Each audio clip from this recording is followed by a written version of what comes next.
everybody, this is the Daydreamer with Daydreams and Nightmares, and it is time for another look at my collection. Welcome to my collection Wednesdays. We are still working on Valiant, and I'm going to go into some controversial territory here.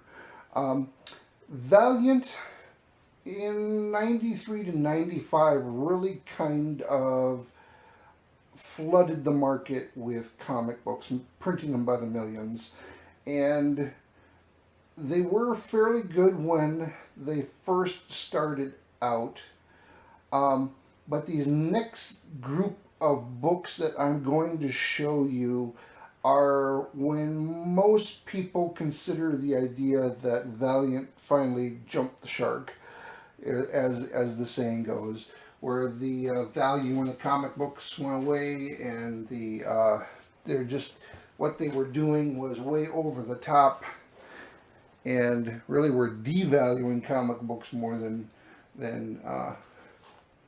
helping the comic book industry with all these little gimmicks and crossovers and stories and events and things like that that they were doing.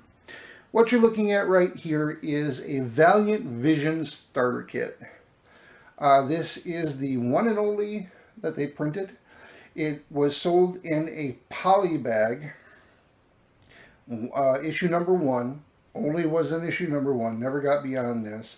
In here we have a comic, a poster, and a set of 3D glasses. Your Valiant Vision was so you could check out your comic books in 3D. And yeah, that was didn't well enough so that it didn't go over very well enough so that they only did one issue of it. Same goes for this. This is kind of your, this is a Valiant Reader, Volume 1 from 1993. Only one issue. Never printed any more of these. This was kind of a who's who of the Valiant universe, you know, as a way to grab a comic book, open it up, and see who all the different characters are that are in Valiant. If you want to check them all out, this was a way for you to kind of get acquainted with the universe itself, all the different characters that you can see on the front there, from your Eternal Warriors on the very bottom. You have Exo Man of War. You have your hardcores in there. You have Bloodshot. I see Turok. Further in the background, Shadow Man, Solar. You have your Harbingers, Armor and Arms, Archer and Armstrong.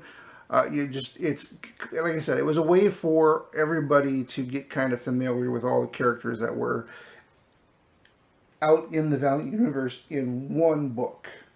But yeah, other than that, it didn't go over very well. They didn't make any more of them. Now this was the event to kill the Valiant.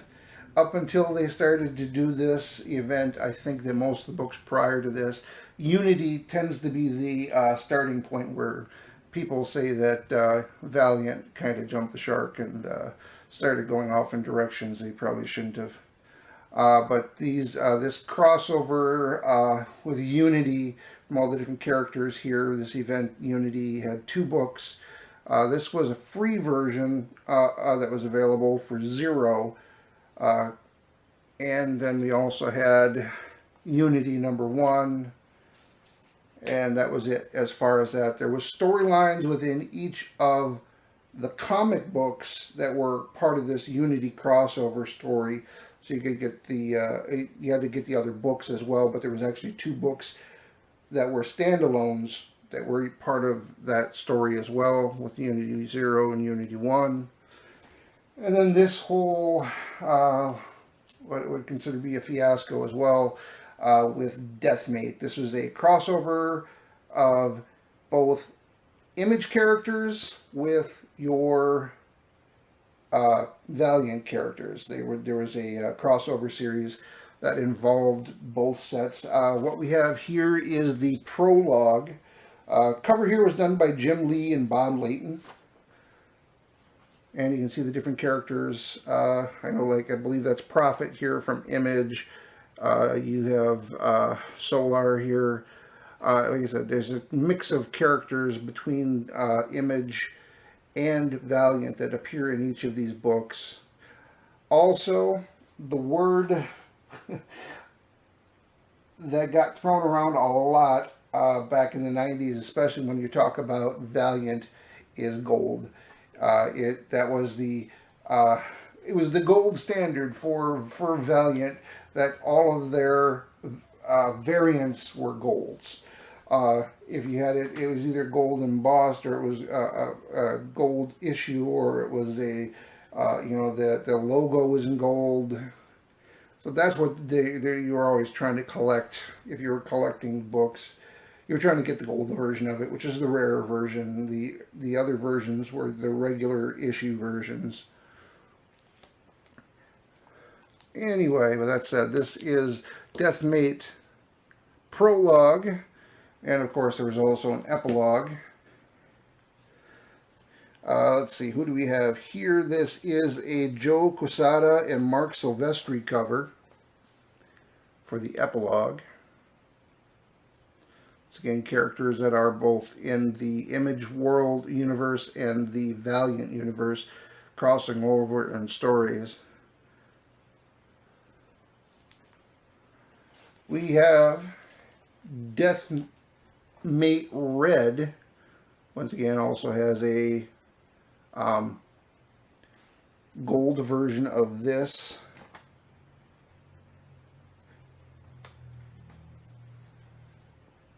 Let's see. Red. This one is, I should know by the feet.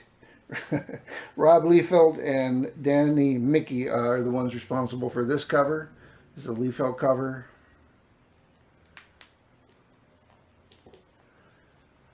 Deathmate Black, which is probably the most valuable of the bunch here for one simple reason.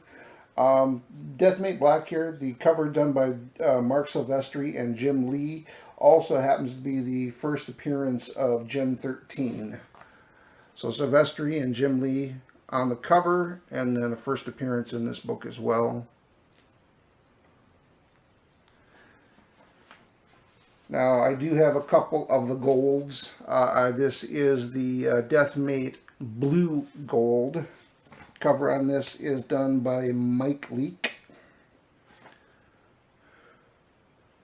I have both the gold version and the regular blue version of the blue Deathmate.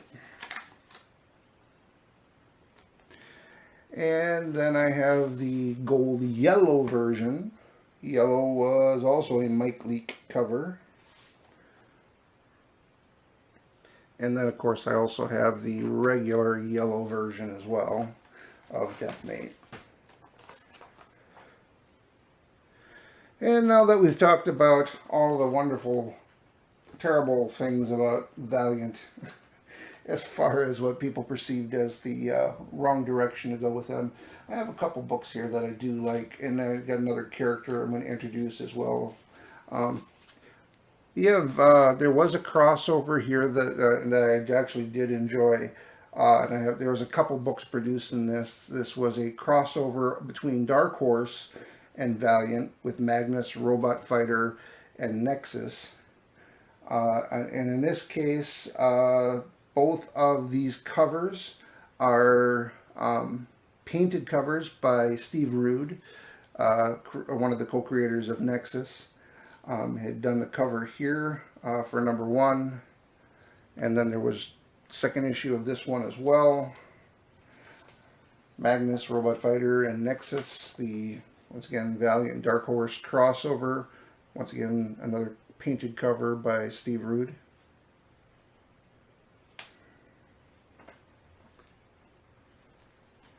And then we are going to go to one of the other character books. I've only got about 5 issues of this, so I thought I'd throw this in. This is the Second Life of Dr. Mirage. This was an 18-issue run from 1993 to 1995, co-created by writers Bob Layton and illustrator Bernard Chang. His first appearance was actually in the Volume 1 of Shadow Man number 16, but this is his first issue of his own solo run. He is, actually you can see here in the picture as well, Master Dark is one of the leading villains within this Valiant universe. He is a necromancer, derives his power from the, well, actually that's what, actually they actually call it dark power after him, but it's necromantic energy released when humans die. And actually Dr. Mirage here is actually able to also control that same energy as Master Dark. Like I said, there were 18 issues that were put out between 93 and 95, and I think I only actually collected 5 of these. I have, in case of all of these, I have several copies of a number of these, but this is Dr. Mirage number 1. We have the Second Life of Dr. Mirage number 2.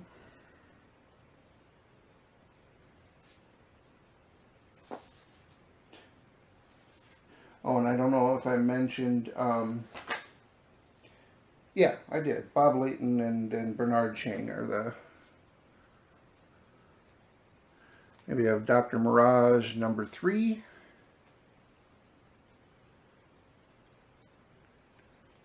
Dr. Mirage number 4. And then we jump all the way up to number 7. So I only have 5 of these 18 books, just shy of what? Just shy of a third of the books that were released as part of this collection. Anyway, I hope you enjoyed this, seeing some of the crossover books, Deathmate, Unity, that are a little more infamous within the Valiant world, and then also the Second Life of Dr. Mirage and that Magnus Robot Fighter and Nexus crossover. I will be continuing with my Valiant comics, but I hope you enjoyed the ones that I showed today. If you do, hit like, subscribe if you want to watch more, and feel free to leave any comments or feedback down below. And thank you for watching.